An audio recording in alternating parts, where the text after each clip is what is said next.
आज बसिब प्रथम रथयात्रा समन्वय कमिटी बैठक।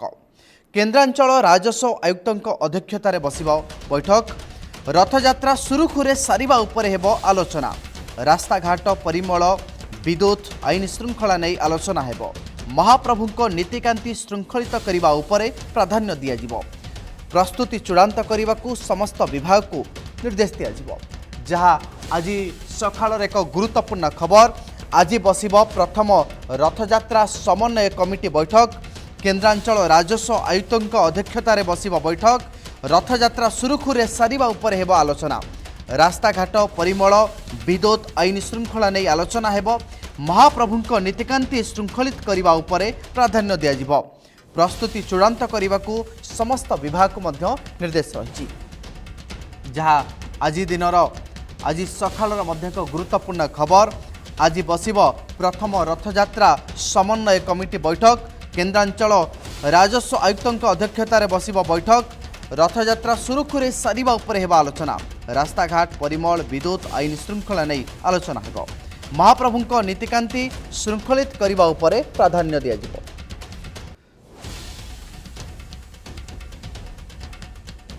आज बसिब प्रथम रथयात्रा समन्वय कमिटी बैठक। केन्द्रांचल राजस्व आयुक्तों अध्यक्षतार बैठक बसिब।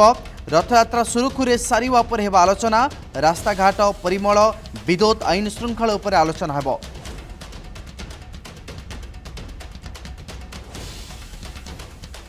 आज बसिब प्रथम रथयात्रा समन्वय कमिटी बैठक। केन्द्रांचल राजस्व आयुक्तों अध्यक्षतार बैठक बसिब। रथयात्रा केमिति सुरुखुरे समापन हेबो सेने मध्य अधिक आलोचना हेबो। तेणु अधिक आलोचना करने मो सहित आम प्रतिनिधि लिनु नायक जोड़ी होती। लिनु मुझे जानापी चाहिए आज जो प्रथम रथयात्रार समन्वय कमिटी बैठक बसिब एवं सबुठारु गुरुत्वपूर्ण कथा हेउची रथयात्रा सुरुखुरे सारिबा पई मध्य आलोचना हेबो। कोन रहिछि आपन पाखरे संपूर्ण तथ्य? देखो सौदागर आज चलित वर्ष रथयात्रार प्रथम समन्वय बैठक आज पौर सदन ठारे दिन 11टा समय बसिब। अध्यक्षतार राज्यत्व आयुक्तों अध्यक्षतार बैठक बसिब। या पूर्व जिलापाल अध्यक्षतार 2 थर बैठक बसी पड़ी। जेहेतु जुलाई 7 तारिख में महाप्रभु विश्व प्रसिद्ध घोषयात्रा पड़ुची से रास्ताघाट पानीय जल एवं विद्युत हस्पिटाल एवं समस्त सुरक्षा व्यवस्था किपरि भक्त मानकर श्रृंखलित दर्शन हो पार केवल जीवा आसबार कौन भक्त मैंने जो मैंने दूर दूरांतर आसवे से आलोचना जेहेतु जुलाई 7 तारिख रही साधारणतः वर्षा समय रही है। स्वास्थ्य व्यवस्था को बेस गुरुत्व दी जाए कहीं लक्षाधिक भक्तर समागम होता है पुरी की। एवं ता सहित यदि विद्युत कथा कहे अनेक समय विद्युत काट होता है। जेहेतु जुलाई मास रही है तेणुक विद्युत काट्र समस्या लगिक रही है से प्रति गुरुत्व दिया। एवं भी जो सरकार समस्त सुविधा पुरी को जगै दौरान राज्यर एक ऐतिह्य सहर भाव में पुरी की नौ से रास्ताघाटर समस्या रही गोटे आलोचना करा एवं रथ निर्माण केमिति भल भाव नहीं बैठक करा एवं बैठक में सबुठ गुरुत्वपूर्ण रहिबो लोकमानकर किभଳି विशृंखलित भाव में महाप्रभु को आसवे दर्शन करने एवं श्रृंखलित दर्शन किभଳି भाव में हम एने आज बैठक बसिब। बैठक रे समस्त पदाधिकारी एवं बुद्धिजीवी एवं समस्त अधिकारी माने विभागीय अधिकारी माने उपस्थित रहिबे। सौदागर मुझे जानापी चाहिए लिनु बैठक में वास्तविक क्यों माने जोग देवे तांकर सविशेष तथ्य कौन अच्छी एवं सबुठारु गुरुत्वपूर्ण होची अनेक प्रसंग अच्छी से पानीय जल कथा कहतु एवं विद्युत काट कथा कहतु एवं लोक मानकर स्वास्थ्यगत समस्यार कथा कहतु ए सब प्रसंग को नहीं कहीं वर्षा दिन समय ए सब करा जीवो ए सब प्रसंग को नहीं क्योंटी एक गुरुत्वपूर्ण दिगार कौन रही क्यों क्यों गुरुत्वपूर्ण प्रसंग उपर आलोचना हेबो।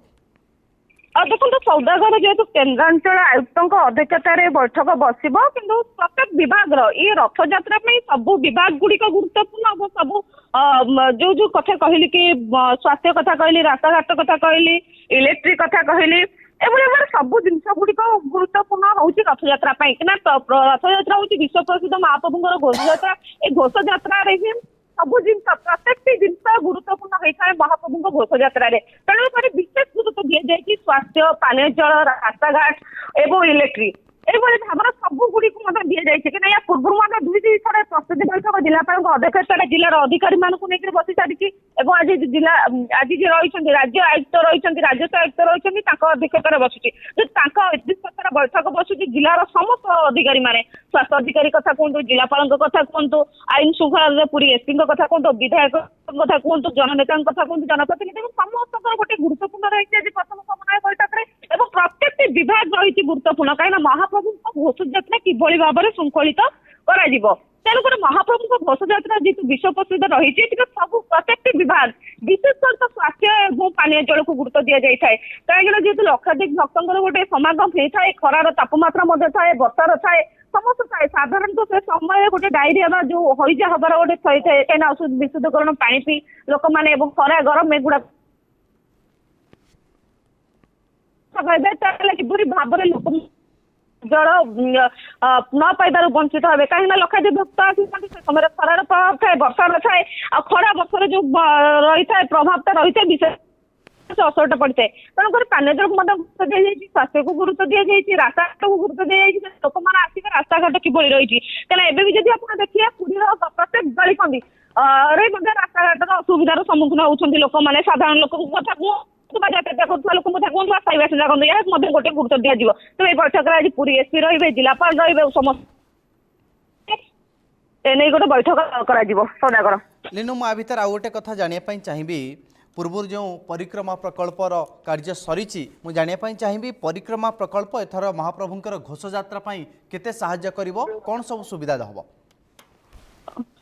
ଦେଖନ୍ତୁ, ପରିକ୍ରମା ପ୍ରକଳ୍ପ ଯଦି କହିବା ଯୋଉଭଳି ଭାବରେ ଡହ ଡହ ଖରା ହଉଛି, 43 ରୁ 44 ଡିଗ୍ରୀ ଖରା ହଉଛି, ପରିକ୍ରମା ପ୍ରକଳ୍ପ କୌଣସି ଭକ୍ତ ବା ଶ୍ରଦ୍ଧାଳୁଙ୍କ କାମରେ ଆସୁନାହିଁ। ଏହା ଗୋଟିଏ ପଟେ ସ୍ପଷ୍ଟ। କାହିଁକିନା ଚାରିପଟେ ଯୋଉ ପଥର ପାଚେରୀ ବିଛା ଯାଇଛି, ସେ ପଥର ପାଚେରୀ ଖରାର ତାପମାତ୍ରା ପାଇଁ ଯେତେବେଳେ ପଥର ତାତୁଛି, ସେତେବେଳେ ଲୋକମାନେ ଖାଲି ପାଦରେ ଯିବା ପାଇଁ ହନ୍ତସନ୍ତ ହଉଛନ୍ତି।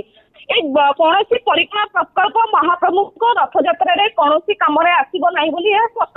କେବଳ ଏଇ ଗୋଟିଏ କାମ ଆସିବ ଯେ ଭକ୍ତମାନେ ଆସନ୍ତି, କାହିଁକିନା ଯୋଉ ବ୍ୟାରିକେଡ୍ ଗୁଡାକ କରାଯାଇଛି, ଯୋଉ ସେଗୁଡାକୁ ସେଟ୍ କରା ନ ଯାଉଛି, ସେତେବେଳେ ମହାପ୍ରଭୁଙ୍କ ରଥ ନିର୍ମାଣ ହେଇପାରିବ ନାହିଁ। ଏବଂ ଯଦି ପରିକ୍ରମା ପ୍ରକଳ୍ପ କଥା କହେ, କେବଳ ଲୋକମାନେ ଖରାଦିନ ରହିଥାଏ କିମ୍ବା ଆଶ୍ରୟ ବି ଆଜି ନେଇପାରିବେ ବସିବ ନାହିଁ। ପ୍ରଥମ ରଥଯାତ୍ରା ସମନ୍ୱୟ କମିଟି ବୈଠକ। କେନ୍ଦ୍ରାଞ୍ଚଳ ରାଜସ୍ୱ ଆୟୁକ୍ତଙ୍କ ଅଧ୍ୟକ୍ଷତାରେ ବୈଠକ ବସିବ। ଏନେଇ ଅଧିକ ଆଲୋଚନା କରୁଥିଲେ ପୁରୀର ପ୍ରତିନିଧି ଲିନୁ ନାୟକ। ଧନ୍ୟବାଦ ଲିନୁ, ଆପଣଙ୍କ ତମାମ ସୂଚନା ପାଇଁ।